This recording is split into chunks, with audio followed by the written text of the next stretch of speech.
Hi friends, இன்னைக்கு Pandian store சீரியலில் மயில் ராஜி டியூஷன் எடுக்கிறத பற்றி பாண்டியன்ட்ட சொன்னோன்னே பாண்டியன் ரொம்ப உக்கிரமாக திட்டிகிட்டு இருக்காரு. இப்படி திட்டுவாருன்னு நம்மளே எதிர்பார்க்காத அளவுக்கு திட்டுறாரு. ராஜியும் கதிரும் பாவம் ராஜிட்ட திட்டுறாரு. நீ எப்படி நீங்கள் எடுக்கலாம் டியூஷனு? என்னை கேட்காம எப்படி நீ முடிவெடுத்த? ஏற்கனவே உன் நகையை பண்ண நட்டை விட்டு தான் நாங்கள் சாப்பிட்டுக்கிட்டு இருக்கோம்னு அப்பனும் சித்தப்பனும் பேசிக்கிட்டு இருக்கான். இனிமேலாம் என்னாலலாம் அந்த மாதிரிலாம் பேச்சு வாங்க முடியாது. உனக்கு எது தேவைனாலும் என்கிட்ட கேளு. எதுக்கு நீ போய் டியூஷன் எடுக்கிறேன், வெங்காயம் எடுக்கிறேன்னு என்கிட்ட சொல்லிக்கிட்டு இருக்க அப்படின்னு சொன்னோன்னே யார்கிட்ட கேட்டு நீ முடிவெடுத்த அப்படின்னு சொல்லி பாண்டியன் சொன்னோன்னா கதிர் என்கிட்ட சொல்லிட்டு தான் அவள் டியூஷன் எடுத்தான்னு சொன்னோன்னா உங்ககிட்ட கேட்டு டியூஷன் எடுத்தாளா? அப்போ இந்த வீட்டில் நான் யாரா? என்னை கேட்காம எதுக்கிட்ட முடிவு எடுக்கிறீங்க எல்லாரும்? அப்படி என் பேச்சை கேட்டு எடுக்கிறதா இருந்தால் என் வீட்டில் இருங்க, இல்லாட்டி வெளில போங்களா. இது நான் கஷ்டப்பட்டு கட்டின வீடு. என் பேச்சை கேட்காதவன் அவன் பொண்டாட்டியை கூப்பிட்டு வெளில போயிருங்கன்னு சொல்லி உக்கிரமாக திட்டுறாரு பாண்டியன். பழனிசாமி, ஏமாச்சா இப்படி பேசுகிறீங்க?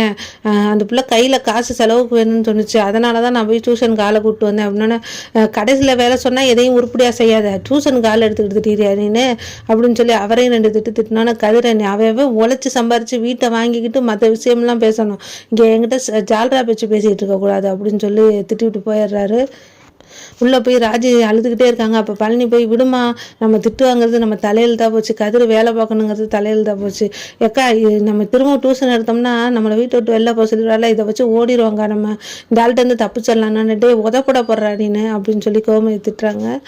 ராஜி அழுதுகிட்டு உட்காந்துருக்காங்க. அப்போ போய் கதிர் பேச போகிறாரு. ஏன் வருத்தமாக இருக்கியா அப்படின்னா அப்படிலாம் இல்லையா ஒன்றும் அப்படின்னோன்னா இல்லை உன் முகத்தில் தான் எழுதி ஒட்டியிருக்குது. சரி விடு, எத்தனை பிள்ளைங்க வந்தாங்க? 3 பிள்ளைங்க.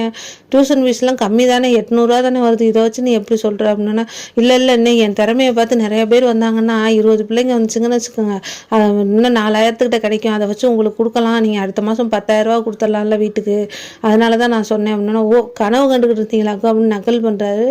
சரி விடு, எல்லா செலவையும் நான் பார்த்துக்கிறேன் அப்படின்னு சொன்னோன்னா எல்லா செலவையும் எப்படி உங்கள்கிட்டே நான் வாங்குறது? எங்கள் வீட்டில் இருந்தவரையும் எங்கள் அப்பா அம்மாட்ட வாங்குறதுல எனக்கு ஒன்றும் இல்லை, இங்கே வந்து சும்மா உட்காந்துட்டு உங்கள்கிட்ட காசு வாங்குறது எனக்கு ஒரு மாதிரியாக இருக்குது அப்படின்னோன்னே அப்போனா நீ கடனாக வச்சுக்க, மீனா நீ வேலைக்கு போகிற மாதிரி நீனும் வேலைக்கு போய் எனக்கு கொடு, அது வரல எல்லா செலவையும் நான் பார்த்துக்கிறேன் விடு அப்படின்னு சொல்லி கதிர் சொல்கிறாரு. ராஜி அவரே பார்த்துட்ருக்காங்க.